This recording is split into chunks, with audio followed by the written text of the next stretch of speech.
The views expressed and opinions given by the individual hosts and their guests do not necessarily reflect those of Z-Talk Radio, its affiliates, or sponsors. Are you sitting comfortably?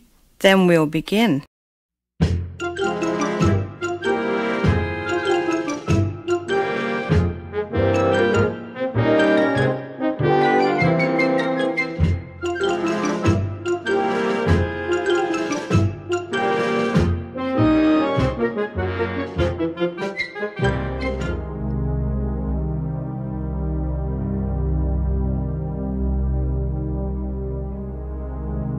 The Warren Exchange with your hosts Al Warren and Julie Hughes.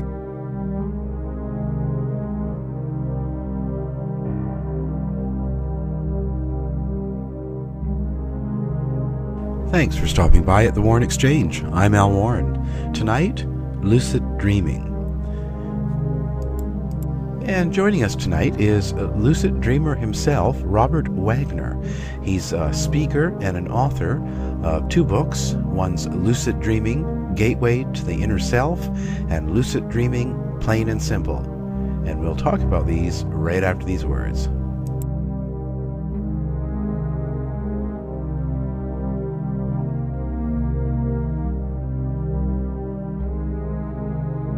The average person spends 1/3 of their life asleep. That's about 25 years for a 75-year-old.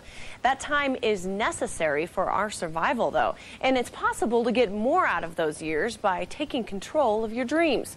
It's a process called lucid dreaming. That's when you become aware that you're dreaming while you're asleep. For many of us, dreams are a strange other world, puzzling, terrifying, and beyond our control. But some psychologists now say under the right conditions, we can control our dreams to have fun or to learn from them. One method is lucid dreaming, where you choose what happens in your dream.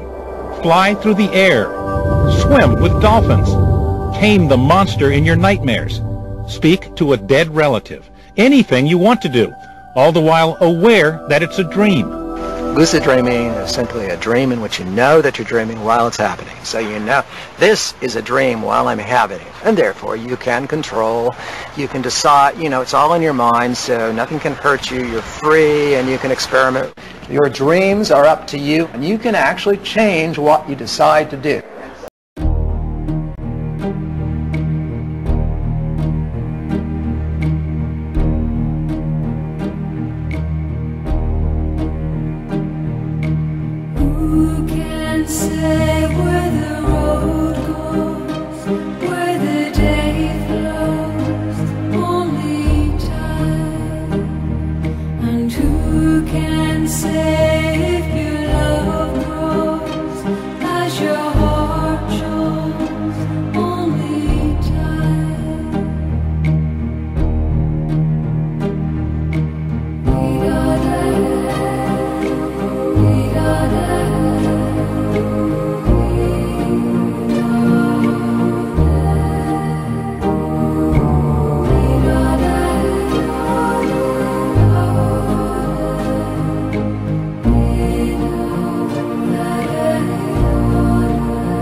I know this isn't any fun to talk about, but we should.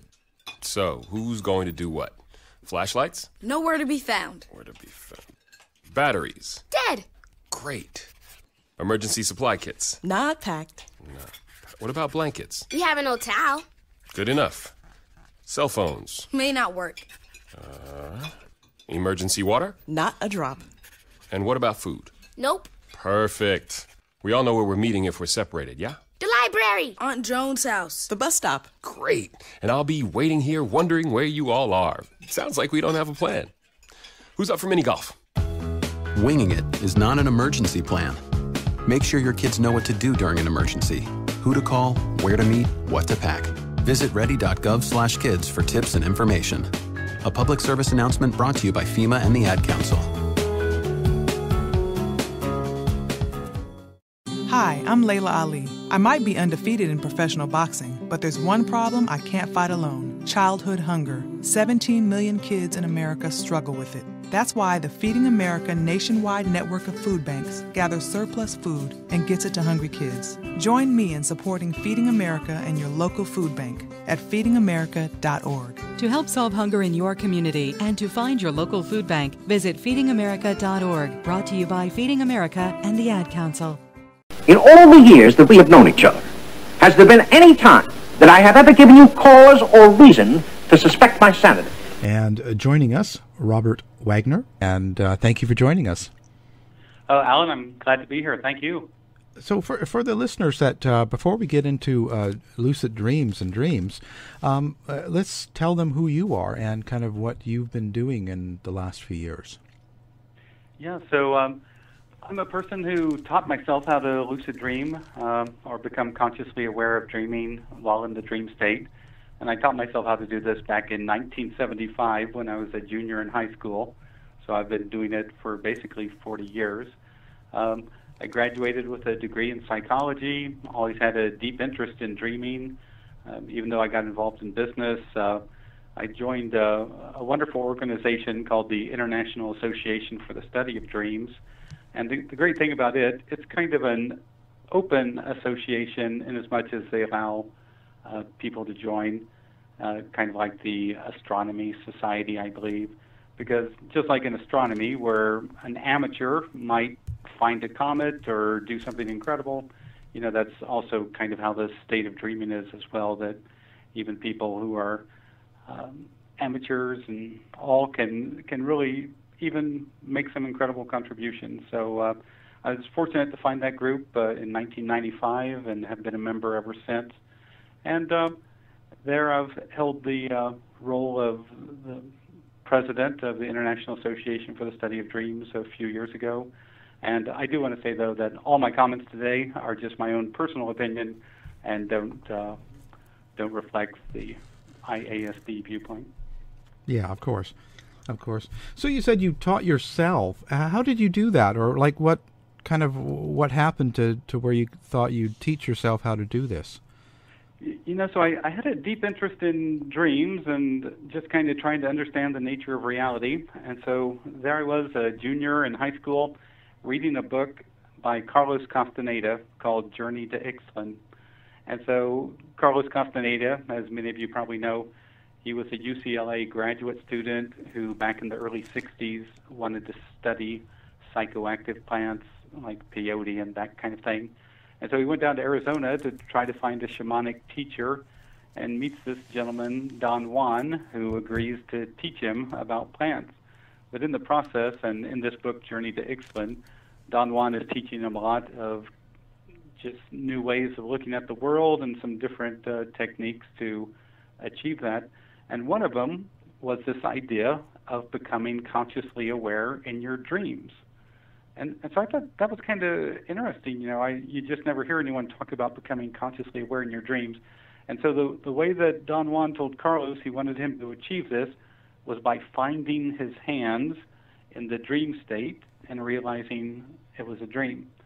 And so there really weren't very many instructions, Alan, so I just kind of made up my own because by that time I knew about hypnosis and the power of suggestion. So this is what I did. Each night before I'd go to sleep, I'd just look at the palm of my hands while telling myself, tonight in my dreams, I'll see my hands and realize I'm dreaming. Tonight in my dreams, I'll see my hands and realize I'm dreaming. And I would just stare at my hands, repeating this over and over and over for about 5 minutes, and then I'd fall asleep. And so when I'd wake up in the night, I'd try to remember if I'd seen my hands in the dream.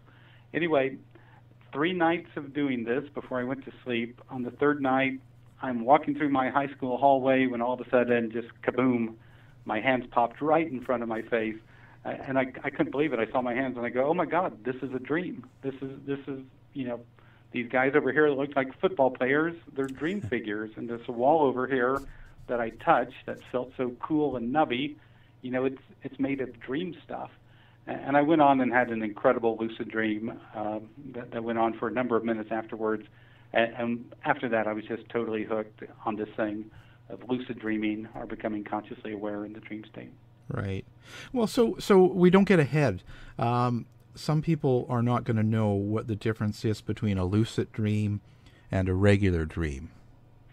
Yeah, and that's a good point.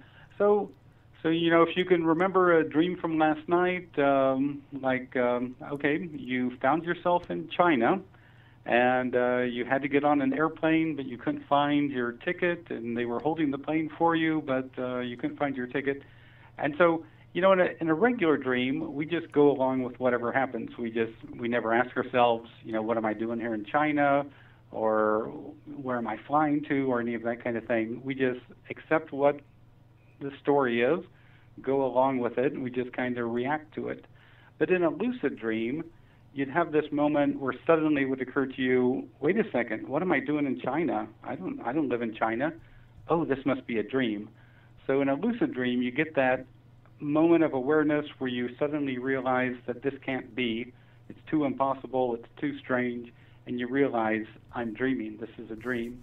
And so once you become lucidly aware, then you can begin to direct the dream to some degree, or direct your awareness within the dream. So if you want to go flying, you can go flying. If you want to talk to dream figures and ask them questions, you can do that. You can fly through walls. You can do just almost anything, especially if you know how. And so that's how you differentiate a lucid dream from a regular dream. Lucid dream, you're manipulating and influencing it. You're deciding what you want to do. Regular dream, you just go along with it, no matter how crazy it is, and that's really the fundamental difference. So you can actually direct what's happening in the lucid dream. Do you kind of prep yourself ahead of time before you go to sleep and decide how you're going to manipulate the dream? Well, a lot of people have realized over the years that there's incredible stuff that you can do when you become lucidly aware.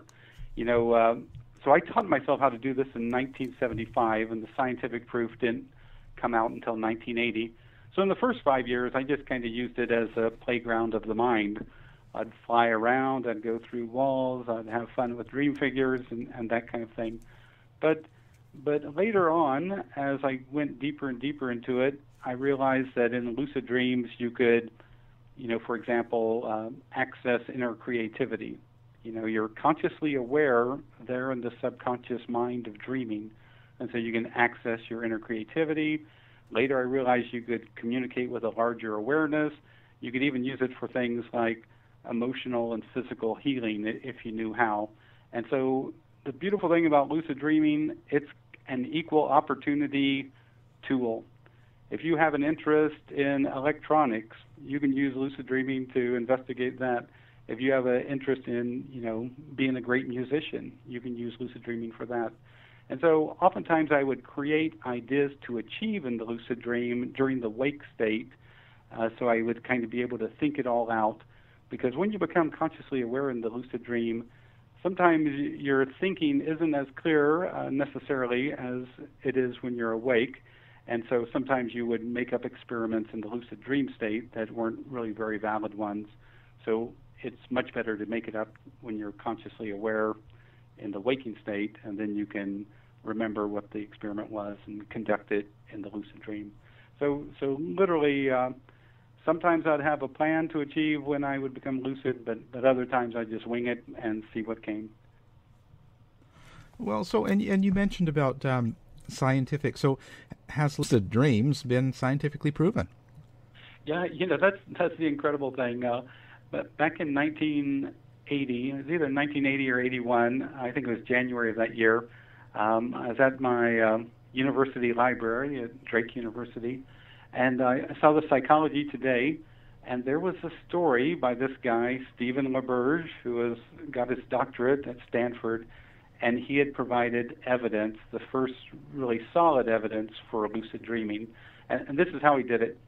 He realized that when you're consciously aware in the dream state, that the only part of your body that's basically movable at that time are your eyes, because when we're dreaming, we have rapid eye movement. You know, our eyes kind of squiggle all around, going back and forth and all over the place. And so he thought that if you decided to set up an experiment where you brought a lucid dreamer into the sleep lab, put the rapid eye movement polygraph pads on his eyes, and told the person, when you become consciously aware in the dream, move your eyes left or right 8 times. And that'll be so unusual on the normal kind of random pattern of rapid eye movement that it'll clearly show that you were consciously aware in the dream. And they also had other little markers to show that the person was still in the dream state. And so anyway, using himself as a subject, back in February of 1978, he went to the Stanford Sleep Lab, became consciously aware, signaled with his eyes, and he did it in 20 other subsequent trips to the sleep lab. And so this, at first, people could barely believe this, because lucid dreaming has been talked about for thousands of years. There's Buddhist traditions, shamanic traditions, Sufi tradition, Hindi traditions that all talk about lucid dreaming, becoming consciously aware in the dream state. But no one had ever been able to prove it. But when he had this irrefutable rapid eye movement polygraph pad printout that showed consciously being aware, moving your eyes, signaling, it just truly was an epic achievement. And so that came out in 1980, but I had taught myself how to do this in 1975. And so it was great for me to see this, because now I could tell my friends, you know, that I wasn't joking, and here's the scientific evidence behind it. Wow. And so, and actually, it's used today, isn't it? There's practical uses to lucid dreaming, right? You know, there are some practical uses. So they do some experiments, you know, to kind of understand the nature of the dream state. You know, so like become consciously aware in your dreams, signal with your eyes, and then in your mind start to do math problems. And then they're measuring which part of your brain hemisphere is activated. And as it turns out, when you do math problems in the lucid dream state, the left hemisphere of your brain becomes more active. And if you do music in your lucid dream state, you know, the right hemisphere of your brain becomes more active, just like it does in waking reality.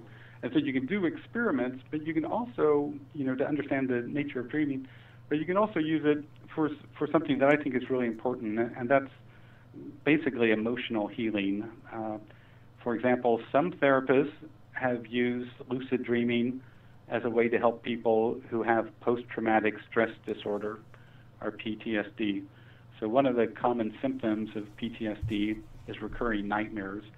You know, somebody's either been to war or had some horrible event happen in their personal life, and it's almost like every night they'll have the same dream over and over of the horrific event or some symbolic version of the horrific event. And so when you learn to become consciously aware, the therapist teaches people, okay, this incident only occurs in your dream state now. It's a recurring thing, so the next time you see it getting ready to happen, when all the conditions are right, stop for a second and think, this is a dream, I'm dreaming this. And normally, when the person becomes consciously aware in that recurring nightmare just once, normally the recurring nightmares basically cease. I remember I do a magazine called The Lucid Dreaming Experience, and interviewed a woman who had been a mechanic for Boeing jets, big, you know, 757s and all. Right. And one time she was working on a Boeing 757, and it broke free from its moorings and rolled across her legs. And you can imagine what that must have been like to see this giant airplane getting ready to roll across your leg. She said she was in the hospital for 6.5 months. They had to amputate one of her legs. And when she got out of the hospital, she said she hated to fall asleep because every night she'd have recurring nightmares, you know, that something was chasing her, something was after her, and she'd wake up screaming, you know, in her bedroom. So she got a book on lucid dreaming and just happened to be reading it and realized that, maybe this could help. And so within the week or so, she was having that same recurring nightmare of being chased. And then it occurred to her, wait a second, I only have one leg. How can I be chased? How can I be running like this? And then she realized she was lucid dreaming. She turned and faced the monster, and she just looked at it and said, bye, and took off flying. And she said the monster kind of got a befuddled look on its face as she had changed the game. She had become lucidly aware in this recurring nightmare that had been going on for months. And after that, her nightmares basically ceased. She said she was so extraordinarily happy just to have a decent night's sleep after that. I bet. So you can actually change kind of how your future in a sense that way, because you're changing what's going on in your dreams, which affects your life. Exactly. You can definitely influence your emotional life, and I think this example shows that. But the great thing, Alan, is that lucid dreamers themselves are taking this idea even further. I mean, they're getting beyond just dealing with recurring nightmares. You have lucid dreamers now who talk about how they overcome phobias in the lucid dream state. So think if in waking reality you have a phobia, a fear of heights, a fear of snakes, a fear of flying or whatever. In a lucid dream, if you use that lucid dream as kind of a virtual reality, you can begin to resolve that phobia in the lucid dream state. You can, like a woman told me she had a fear of flying. I encouraged her in her lucid dreams to go to a lucid dream airport, and if she felt okay and could deal with that, then go to the lucid dream airplane, knowing it's a dream airplane, but it feels real, it looks real. Get on the airplane, and if she felt okay, then let the airplane take off and see how that went. And so at any time, she could stop what was happening and wake up whenever she wanted to. She told me later that she did this in 5 lucid dreams, and by the 5th lucid dream, her fear of flying was totally gone, and she booked a flight to come to a dream conference, and she told me she even booked a window seat so she could look out the window and see if it was like what she'd experienced in her lucid dreams. And she had no trouble at all. So you can see how people could use this for phobias, dealing with anxiety, taking care of, maybe some bad habits or some obsessive compulsive kind of things. This area of using lucid dreams for emotional and psychological healing is in its infancy. Just fighting recurring nightmares is just the tip of the iceberg. There's all these other things that lucid dreamers are working on already and just finding incredible success with. Right, and that kind of brings me, now you've written this new book, The Lucid Dreaming Plain and Simple. Kind of tell people what that's about. Yeah, so Lucid Dreaming Plain and Simple, this is a book for beginners and intermediates to kind of teach them how to induce the lucid dream state. So in the book we have about a dozen different techniques on how to induce lucid dreams, but anyone who's had a lucid dream knows that there's more to it than just becoming lucid. You also have to realize how to stabilize the lucid dream, because as soon as you become lucidly aware, it's kind of like an astronaut being in outer space. I mean, you've got to know how to walk on the moon. It's not something that you would just normally, as an earthbound person, be ready for. So that's the same when you become lucidly aware in the dream state. You have to know how to stabilize the lucid dream, how to respond to the lucid dream and dream figures, and all that, so you can have a longer lasting, more thoughtful lucid dream. And finally, we show people how you can experiment in lucid dreams to look at some of these ideas, like promoting emotional health and health altogether, and other experiments you can do.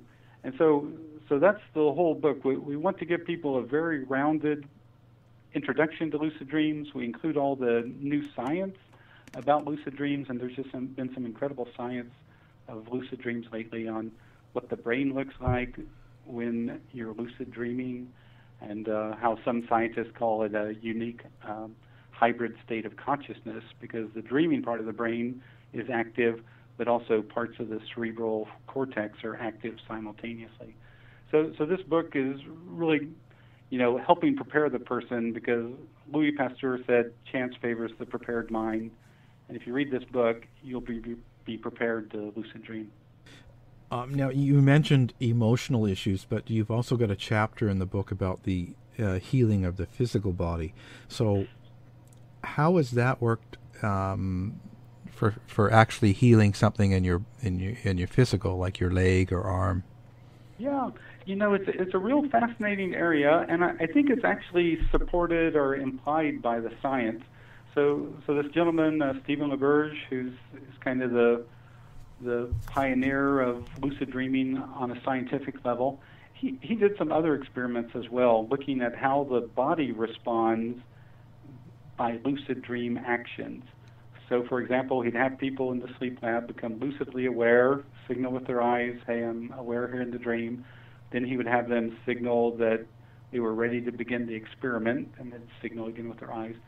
And then they'd do the experiment, like one experiment might be flex your right arm in the lucid dream, then flex your left arm and back and forth 10 times, and then signal with your eyes that you're ending the experiment. So imagine that you're in a lucid dream, but in the lucid dream, you're flexing your right arm, even though it's a lucid dream arm, and then you flex your left arm in an alternating pattern. And so what they found is on a very small level, there were actually muscles being activated in your physical body in this right-left pattern. And so you begin to see that, an action performed in a lucid dream affects your brain and causes your body to respond in kind. And he did experiments on breathing, respiration, singing and counting, and all that kind of thing while measuring the brain and body activity. And so the reason I'm bringing this all up is if you're a good lucid dreamer and you've read those studies and get that, then you get the idea, wait a second, if you decided to focus on your body, on your physical body, and try to heal it in a lucid dream, would that be possible? And in this book, we give a number of examples of people who've done that kind of thing. So here's an example. There's a woman named Annie. She had these horrible plantar warts on her feet.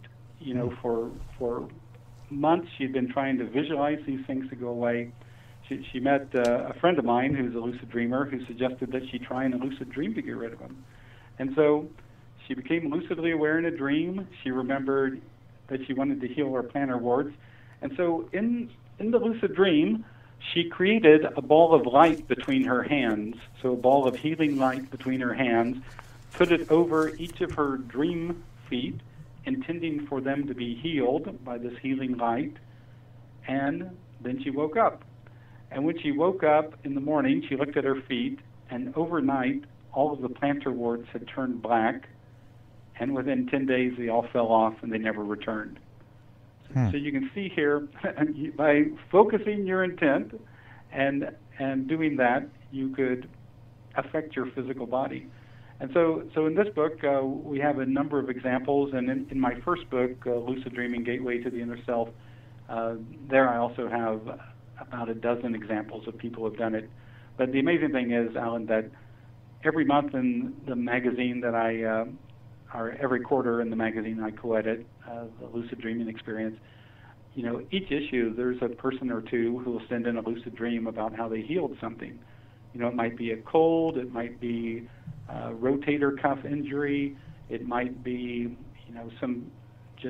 some action that they took to apparently heal it. And by that I mean that oftentimes they wake up and the symptoms are like 80% gone. Like one guy had I think he had an infected tooth or an infected gum, and his jaw just really hurt. He said in the lucid dream, he projected healing energy onto it, and when he woke up, he said it was like someone had given him 2 shots of Novocaine. He said basically the pain was all gone. It took the swelling to go down, another day or so, but he said the pain was gone, and it just shocked him that the mind-body interaction could be that powerful. Wow. So have you had any follow-up investigation to see if this actually happens? Do they actually heal themselves, or is it just kind of a a mind over matter sort of thing? Well, it's an interesting thing. I think the mind is involved in all healing. I mean, right? Yeah. It's part of the equation, and so obviously, like if your plantar warts all turn black overnight, obviously there's been some physical response. But the wonderful thing about this, and the wonderful thing about lucid dreaming as a scientifically validated state of being, is that the medical establishment could easily do a lucid dream research. So you might get 20 people, let's say they all have plantar warts, or 20 people who have some sort of skin ailment that just can't be treated very successfully by current technology or current pharmaceutical products. Right. So you teach half of them how to lucid dream, teach half of them, these ideas about how you go about healing in the lucid dream state, and then you let the other 10 be the control group. And you come back 6 months or 9 months or a year later and see which ones have made the changes. That would be one way of just doing a very simple experiment. But the amazing thing is that when you look at pharmaceutical studies now, they're having problem with the placebo effect. That when they give a placebo to people, so often it's almost as powerful as the drug they concocted. And in fact, I think I've read studies that the placebo effect is actually getting bigger and bigger, especially as people believe in the pharmaceutical industry more, that now the pharmaceutical industry is having a hard time beating the placebo effect. And so the placebo effect can make a profound change on the physical body just by that kind of belief and focus that, I've taken something and now this is going to get better. But when you're consciously aware in the dream state, one thing that the Buddhists say is that an action performed at that level is normally 7 times more powerful than one performed at the waking level. And I think what they're trying to say is that when you're consciously aware at a deep level in the unconscious, and so a deep level like lucid dreaming, that once you focus your intent, know how to focus it on healing, know the proper approach to take that we outline in our book, that then you're much more likely to have success than if you tried to do the same thing at the waking level. Because in the waking level, part of your mind is thinking, I got to pick up the kids at 4, I got to get the dinner going, got to do this, that, and the other. Yeah, lots so of you interference. have kind of a divided mind. Yeah. So the wonderful thing is you could explore this scientifically, and also you can explore it personally in your own state. But I've had just so many emails from people who've told me they've had success with this. But there are tips about this that are important to follow, and like one of them is that unconscious mind is very specific regarding the word choice of your intent. So in the book, my co-author, Caroline McCready in London, tells this story that she was suffering this horrible cold and, was all stuffed up and had a runny nose. But the thing that really bugged her was her sore throat. It just hurt so much. She became lucidly aware. She remembered she wanted to get rid of that. And so she announced that now my throat is being healed. I see my throat healed. She said when she woke up, it was like 90% of the pain had gone away. Her throat felt so much better, but she still had all the other symptoms of the cold, the runny nose, and the sinuses and all that. And so she said she wished she had been more broad in her healing and not just focus on the sore throat, because the sore throat is the thing that immediately responded and not the entire cold, because she had mentioned the sore throat and failed to mention the entire cold. Our topic tonight is lucid dreaming. Our guest is Robert Waggoner, and we'll be back right after these words. This is Edward James Olmos. Did you know that today 1 out of every 4 American kids is Hispanic? That means many of the future doctors, engineers, and entrepreneurs of our country can be your kids. We all know how hard it is for you to send them to college. This is why many support you. And the Hispanic Scholarship Fund helps you prepare, plan, and pay for your kids' college education. Learn more at hsf.net. Brought to you by the Hispanic Scholarship Fund and the Ad Council. Unexpected reactions to smart financial decisions brought to you by feedthepig.org. Well, I finally did it. I opened a 401k. So you're giving up? Just like that? Giving up on what? On getting an inheritance from a distant relative. Don't you think if there were a billionaire in the family, we'd know about it by now? Listen to me. We are one phone call away from riding horses on our own private polo grounds. One call from christening yachts, having a butler, using summer as a verb. How do you figure? Look, everyone's got a rich uncle somewhere. It's statistics. So the best thing you can do is just prepare for the inevitable. Right, which is why I thought maybe it would be smart to take control of my finances. You know, start using a budget, get out of debt, set some retirement goals. Budgets? Debt? You watch your mouth. Retirement shouldn't be a goal for us. It should be a way of life. When it comes to financial stability, don't get left behind. Get tools and tips for saving at feedthepig.org. This message brought to you by the American Institute of CPAs and the Ad Council. Won't you listen to what the DJ's spinning? He's tapping into just what you're feeling. Won't you listen to what the DJ's spinning? He's tapping into just what you're feeling.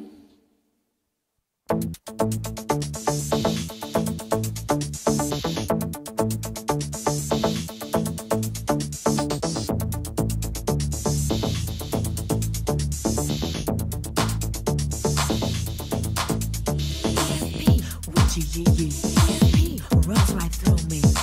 Sometimes too blind to see the mirror between you and ESP. Boomerang me. ESP, mind orgy. Like a songbird melody whose cage is really free.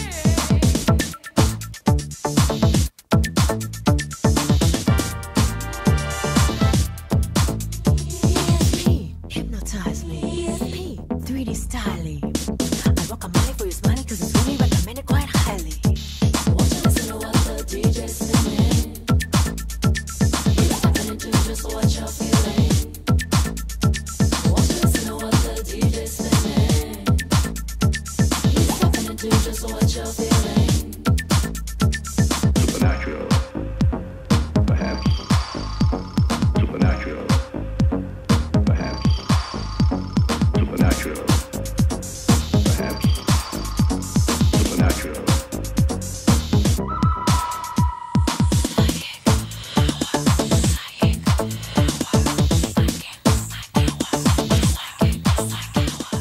Danger!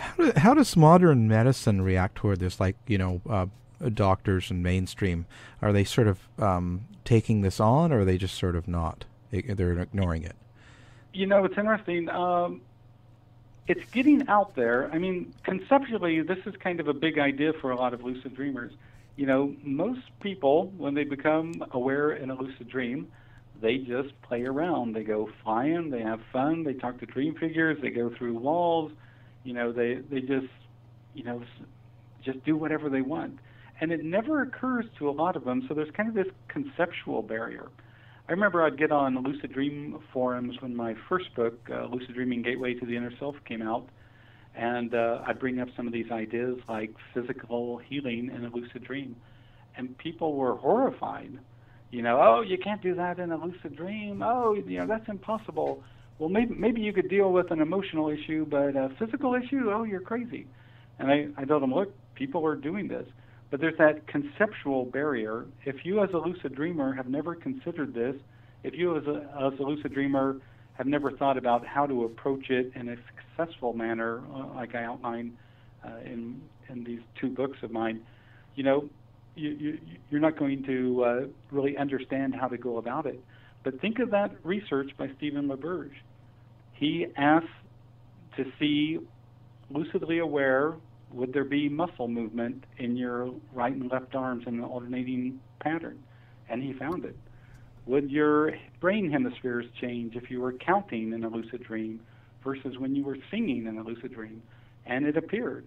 He even had people in a lucid dreams have lucid dream sex, and he had them all done up with like 17 channels of physiological data, on respiration and heart rate and all sorts of other channels that he talks about in his first book, Lucid Dreaming. And he said, as I recall, on 17 of the 19 physiological responses, it was just like the real thing, even though it occurred in the virtual reality of a lucid dream. So that's why I'm saying there's a profound impact that you can achieve in the lucid dream on your physical body. It's already been shown, but medical doctors, in terms of doing it yet, I don't think they've heard about it or got into the idea about it. I mean, I'm still having a time convincing lucid dreamers to give it a try. But I do think, that sometime here in the next 5 years or something, somebody's going to begin to explore this. Now, I also noticed in your book you have examples of some of the lucid dreamers that didn't have improved health results. Is there something that they're doing, I don't want to say wrong, but is there something that's just not happening in their dreams? Yeah, it's interesting because I think you also have to look at the examples of failure in order to understand the examples of successes. I mean, that's just a common sense idea. And so when people started sending me their examples where there was no physical improvement, it quickly became obvious what the difference was. So when you succeed, normally you act on your intent directly. So if you want to heal your foot of plantar warts, you create a ball of healing light and put it over your feet. Or you do something similar where you act directly. The people who failed, they didn't act directly. This is what they would do. They would become lucidly aware, and they would go to find the lucid dream doctor. And when they would find the lucid dream doctor, they would ask the lucid dream doctor to help them. And one woman, when she did this, she asked the lucid dream doctor for help. He said, look, it's Friday, it's 5 p.m., you always come here when I'm getting ready to leave. And so she started yelling at him, hey, you're a doctor, you're supposed to help heal me. And he said, okay, why don't you start eating this? And she said, oh no, I couldn't eat that. That upsets my stomach. And so he started walking away. Then she started talking to the lucid dream nurse. And the nurse suggested, well, maybe you should add this to your diet. And she said, oh no, I don't care for that. And so it was interesting, even when suggestions were asked, or suggestions were offered to the lucid dreamer, she ignored them, she denied them, and she just went chasing and screaming at the lucid dream doctor. So instead of acting on herself, which any lucid dreamer could do, she sought out a doctor, and the doctor gave her advice, and she ignored the advice because she didn't care for it. And you see that in the examples of failures. People not acting directly, seeing the locus of control, the sense of power is invested in the other person or a special pill or a special drink or something like that. It's never invested within themselves. The people who had success, they just took it on themselves like, hey, I'm sick of having this physical ailment. I'm going to directly project energy and healing intent on it. And those are the people who wake up with success. So you could really see just a marked difference in how people approach the idea of physical healing. But you're right, some people don't show any health improvement, but normally when you look at how they went about it, they just went about it the wrong way. So it's back to mind over matter in that same way. Well, it's about using the mind thoughtfully and all that. You see, when you use it in a very thoughtful way and keep the control within yourself, it works. But if you invest the control, the power in the lucid dream doctor or the lucid dream pill, you'll probably have no results at all. And so now a lot of people are interested that listen to the show. They listen to our other show on Paranormal and that. So I know this next section I wanted to talk about was lucid dreaming and interacting with the deceased. So how does that work? Yeah, this is really a fascinating area because what happens is people who have good dream recall, and everyone who wants to get on the lucid dreaming path, that's one of the first things you have to do is get into the habit of remembering 2 or 3 dreams a night if you can. But often what happens is, in the dream state, all of a sudden you see Grandma, and it occurs to you, wait a second, Grandma's been dead for 10 years now. And then if you're lucidly oriented, you'll go, wait a second, this is a dream. This is a lucid dream. I realize Grandma's dead. This must be a dream. So here's the interesting thing. At that point, you have a choice. Because it's your lucid dream and you can kind of direct it as you wish, some people go flying away. They'll fly away, have fun, do whatever they want. But other people will have an interest in what's grandma doing in my lucid dream. And then you can go and interact with that dream figure. Now, the funny thing is, you have to decide, am I dealing with a dream figure, a symbolic projection of myself, or am I dealing with, the spiritual essence of somebody? And that's something that I talk a little bit about in my books. I'll give you an example, if you'd like, of please. How I resolve that. Yeah. So back in '97, my father passed away, and about 3 months after he passed away, I thought, okay, I'm going to go visit him in a lucid dream. I became lucidly aware. I went in search of my father, and it was really interesting. All of the dream figures told me that this was a horribly bad idea, and that it wasn't the time yet to go search out Dad. And so I listened to the dream figures and had an interesting lucid dream. So about 3 years later then, one night I'm having a dream and I see this ladder, and coming down the ladder is my father.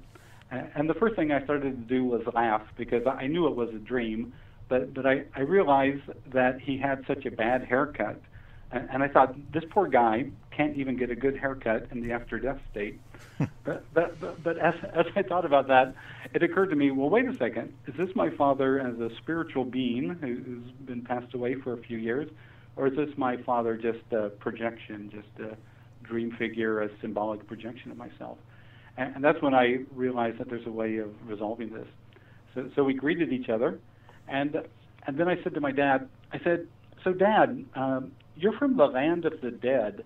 When do you think Mom's going to pass away? And he looked at me really seriously, and he said, oh, probably in 2 to 6 years. And so then I asked, of what? What will she pass away of? And he said, a heart condition. And that really surprised me because my mom had never, ever had any heart problems. And then I asked him a couple more questions, and finally he told me to be quiet because he had come to tell me things, and he told me some things that had to do with the family and things to be on the watch for.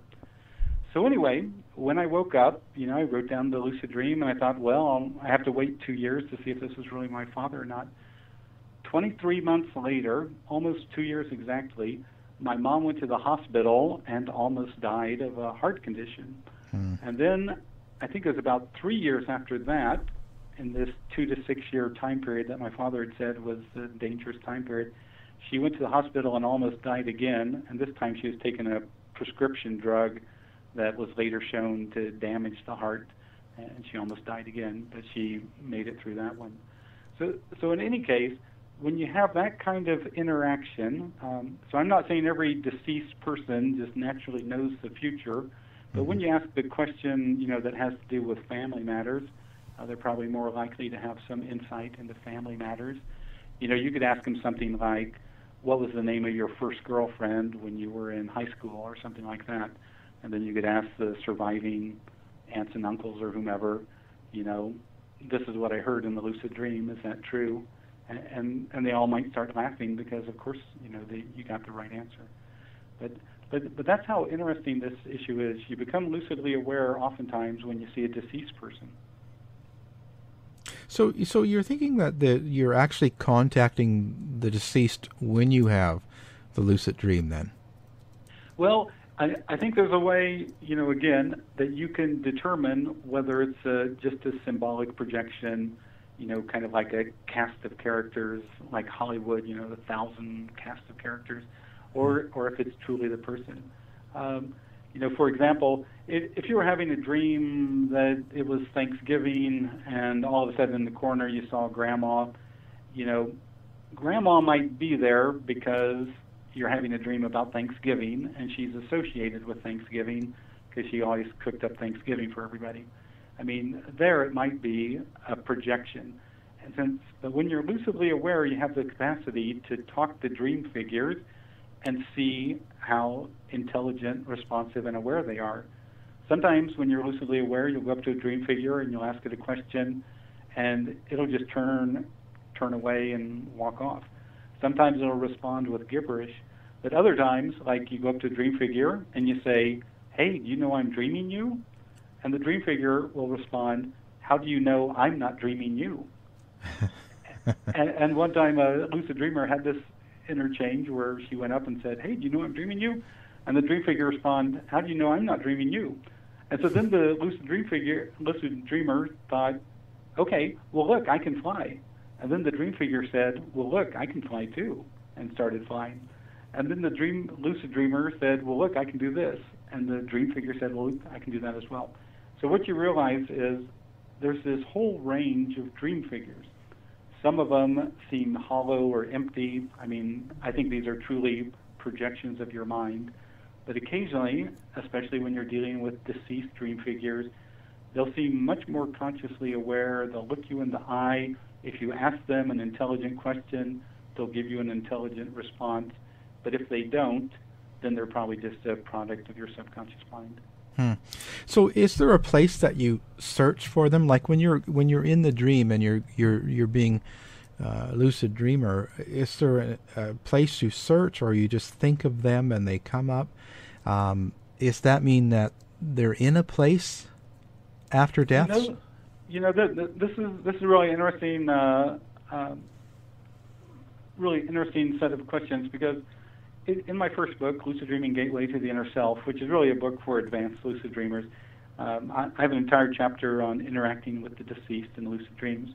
And a good friend of mine who's a really experienced lucid dreamer, Ed Kellogg, he decided to kind of explore this question. So when he would know somebody who had passed over, and he'd know him, and he would ask the family, how would you feel if in a lucid dream I tried to contact your deceased relative? And normally the family was really intrigued by this idea. He'd become lucidly aware. I remember in one particular case, he became lucidly aware and remembered that he wanted to find, let's say, Mr. Smith. And so he announced that he wanted to find Mr. Smith, and all of a sudden a guide appeared and said the guide would help him find Mr. Smith. And so he started following the guide, but the guide, kept turning here and turning there, and as Ed followed him, it just became too much, and the lucid dream collapsed. Well, a few nights later, he became lucidly aware again and remembered his interest in finding Mr. Smith. And who's there? It's the guide from the first lucid dream. And so the guide said, I'll take you there. And so this time I think Ed convinced him to make it quick so he could maintain his lucid awareness. He gets there, he finds Mr. Smith, but he doesn't find Mr. Smith, the 80-year-old guy. He finds Mr. Smith at age 35, and at that time he has bushy curly hair and big sunglasses, like people used to wear, back in the 70s, and a real heavy-duty tan. And he's basically surrounded by all the stuff that he loved when he was a younger guy. And he and Ed have a conversation, and Ed's paying attention to the questions he's asking and their comments and all, and Ed wakes up. Ed says he writes down the entire lucid dream, he presents it to the family, and the family cracks up. They tell Ed, oh, you don't know this because you only knew him when he was 70 or 80, but when he was a young guy, he used to get his hair permed, and he had this, kind of big bushy fro. And also he had a great suntan, and he had these giant, sunglasses, just like you described. And all that stuff that was on his desk, he used to play around with that stuff when he was a young guy. He had an incredible fascination, with whatever it was. And so it's interesting. You could, because lucid dreamers can experiment in a lucid dream, you could actually conduct a parapsychological experiment to investigate this kind of thing. Have lucid dreamers go in search of the deceased and learn things about them and wake up and then have them validated, just like Ed did in this particular case. It's really fascinating, this issue of interacting with the deceased in a lucid dream, because obviously if you talk to 100 people who pay attention to their dreams, when they have a loved one pass away, oftentimes a lot of them will have dreams before that occurs, that the loved one's going to pass away, and then after the loved one passes away, they'll just have normal dreams in which the deceased come and says, goodbye, or I'm doing fine, or tell mother to remember to do X, Y, Z, or whatever it is. That's a very common, that kind of visitation dream is very common in just regular dream literature. But the beautiful thing about a lucid dream, you're aware, you know that this is a dream, and then you can have a face-to-face conversation and sometimes learn things that there's no way that your mind ever knew. Wow, that's pretty amazing, actually. Pretty interested in that. And what can you tell us about searching or finding people that are alive, like doing shared dreams, both dreaming of each other, and people that don't even know each other that do that? Yeah, that's an interesting area. I don't bring it up in my in this newest book, Lucid Dreaming Plain and Simple, which is more for beginner and intermediate lucid dreamers. In my first book, Lucid Dreaming Gateway to the Inner Self, I have a chapter on mutual interactions in the dream state. And I have one funny one that occurred to me. So one night I'm lucidly aware, I'm sitting in a restaurant, just amazed at the detail. I mean, there's salt and pepper shakers on the restaurant table and all this, just everything that you'd expect to find in a normal restaurant. And so all of a sudden, a friend of mine, who I know from the International Association for the Study of Dreams, her name is Mo, she walks in the door. And I run up to her and I go, Mo, this is a dream. We're dreaming this. This is a lucid dream. But it's really interesting, Alan. She had this look on her face, like she herself was having a dream. Like her eyes were moving, like she was having rapid eye movement, and her head was kind of swaying back and forth, like she was involved in some other dream. And so I thought, I have to convince her to be aware in my dream. And so I grabbed her around the waist and I started levitating. And I said, look, Mo, we're levitating. This is a dream. We're having a lucid dream. But still she had that thing of her eyes moving back and forth, kind of looked like a drunken sailor or something like that. And so at that point, I decided to do something. I shoved my hand into a peace sign, and I just shoved it in her face. And I said, Mo, do you see this peace sign? You can use it as a symbol to help you become lucidly aware whenever you want. And then I woke up. And so in the morning, I thought, well, I'll see if Mo calls me or sends me an email. She didn't do any of that. And so I kind of wondered, I decided not to bring it up to her and just kind of let it be. So 3 months later, I'm out in the Bay Area where Mo lives, and I had some free time on my business trip, and so I called her up and asked her if she wanted to meet for lunch. And so we agreed to meet in Burlingame, California. I was standing there outside of the restaurant, so this is waking reality, and here comes Mo walking up the sidewalk, and right when she gets to me, she puts her fingers in a peace sign and shoves it in my face, just like I had done in the lucid dream to her. And I asked her, I said, Mo, why are you doing that? And she looked at me and she said, I don't know, I just felt like it. So in this kind of example, you see that an action that I did, lucidly aware to her in a dream, 3 months later, she does to me in waking reality, and just, basically shows me that on some level, whether consciously or subconsciously, on some level, she picked up that information. Wow. That's pretty amazing. How do you explain all that, sort of? Like, do you think we're all connected in some way? For me, that's what I think is going on, that we exist within an interconnected oneness. That, to me, that's the only way of explaining it. And sometimes, when we're in the dream state, we're in this state where time and space really have no meaning. So think of an average dream. In an average dream, you might be in your kindergarten classroom with your current office mates, talking to, an astronaut or something. I mean, time and space just don't have that same sort of linear function that they seem to have in physical reality.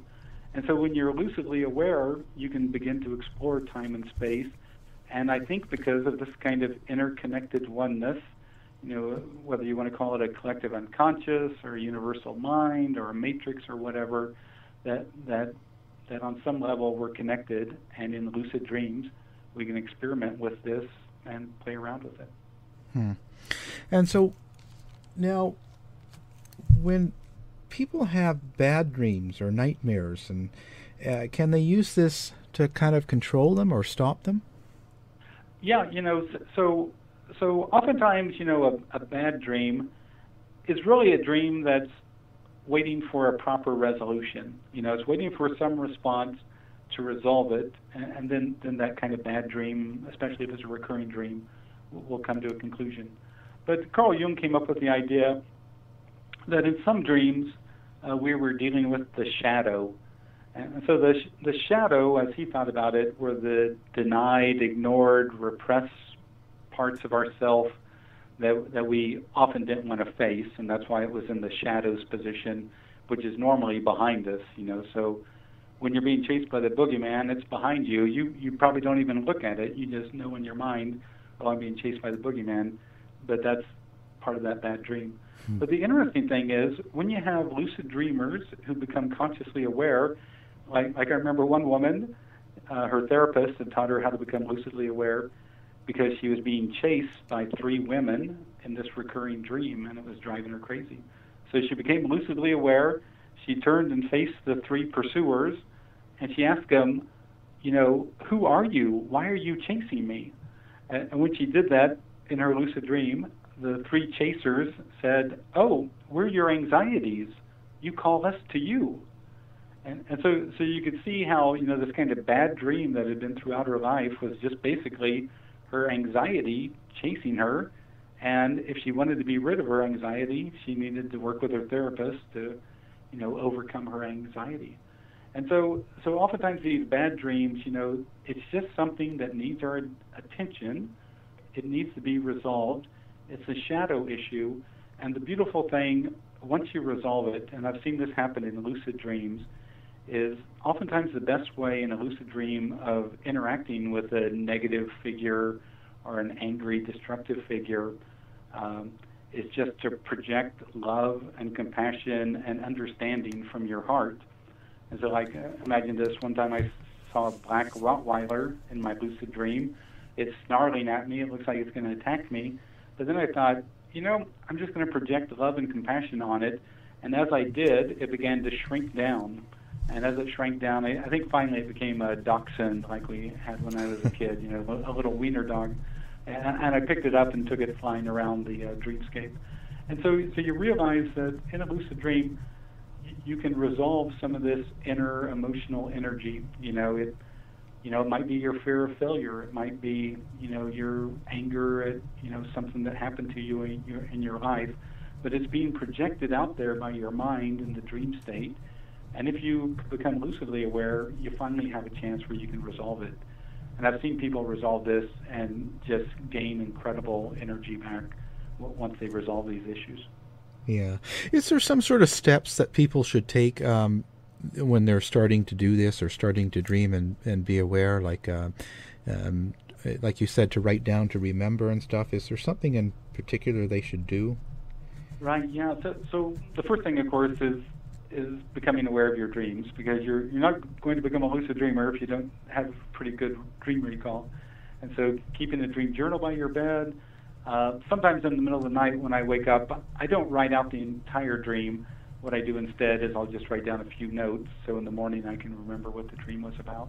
And sometimes people who sleep by themselves, they'll use a voice-activated recorder or talking to their cell phone or whatever, and just get it down that way. But by remembering your dreams, you have a much greater chance of remembering your lucid dreams. Then for a lot of people, it's taking one of these techniques. So like in our book, there's about a dozen techniques on how to become lucidly aware.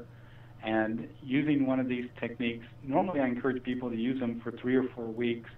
You have to use it for 3 or 4 weeks in order to really get it. But then, as soon as you become lucidly aware, I encourage people kind of a 4-step process. The first thing you got to do is modulate your emotions. Normally people get so excited when they become lucidly aware that if they get too excited, they just automatically pop out. And so you can't be too excited. You've got to look at your hands to stabilize the dream, look at the ground to stabilize your dream, tell yourself to calm down, because if you get too excited, you'll normally pop out. Then I encourage people to enhance their awareness. So you might want to rub your hands together in the lucid dream to kind of activate that kinesthetic physical sense in the lucid dream, or touch something to kind of ground yourself in the lucid dream. You might want to shout out, just like some people do with OBEs and astral projection. They'll shout out, greater clarity now, or more awareness now. And what's funny, in a lucid dream, when you shout that out, oftentimes what will happen, it's like somebody turns up the light in the lucid dream. All of a sudden, if it was like at 30 watts, now it's at 80 watts is when you shout out greater clarity now. And so once you modulate your emotions, kind of enhance your awareness, then the really important thing, and I give a lot of tips in my book, how to maintain your focus. Because just because you're aware in the lucid dream doesn't mean you're going to stay in that steady state, for the next 10 minutes. You have to be sure that you don't get re-entranced by the dream and get just returned to regular dreaming. Because as you begin to interact with the dream, it can become so interesting and fascinating that if you forget that it's a lucid dream, you'll just return to regular dreaming. So on all of that, we give lots of tips and techniques to help people become lucid, stabilize that lucid dream, and then also explore and experiment in some of these more profound areas. Yeah, it's fascinating. Just got your recent book, and I highly recommend it. And now I'm very interested in your first book. So let's talk about how people can get a hold of you and learn more about any of the speaking events or any workshops or anything you've got going on.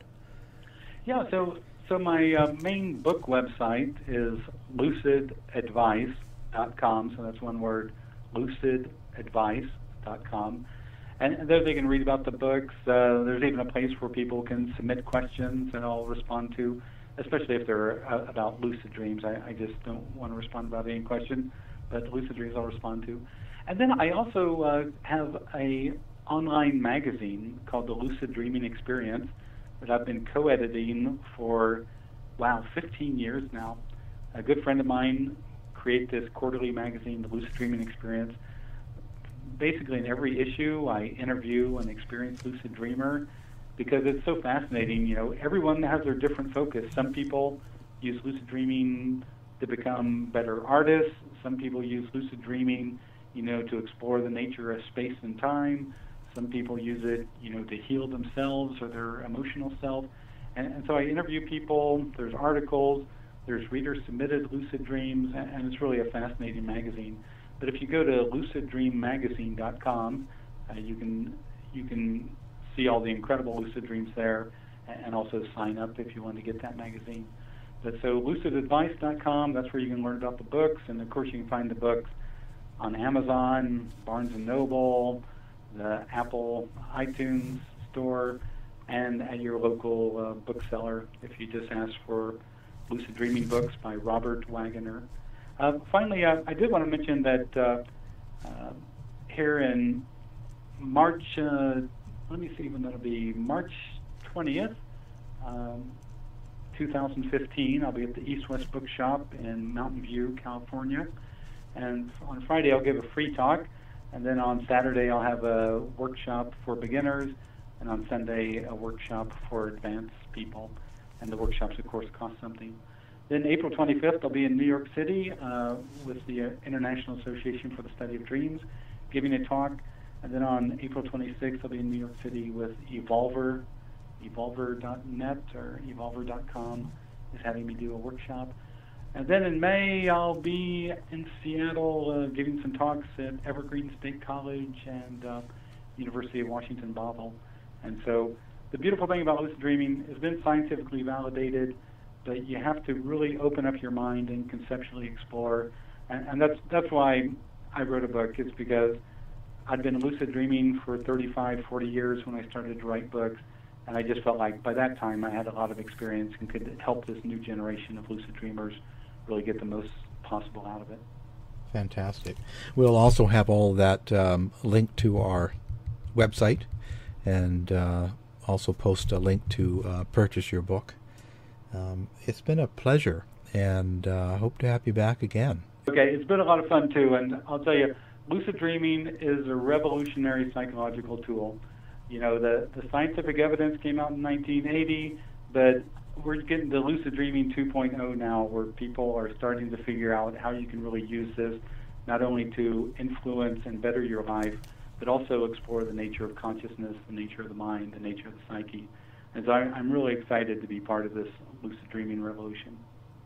Fantastic. Thank you very much. You can listen to us anytime, anywhere now. Download our free app now for the iPhone and iPad. Look for the Warren Exchange or House of Mystery app at the Apple App Store today. Show's over for now. Was it as good for you as it was for me? Well, good night. This has been a production of the Z-Talk Radio Network. I'll be back.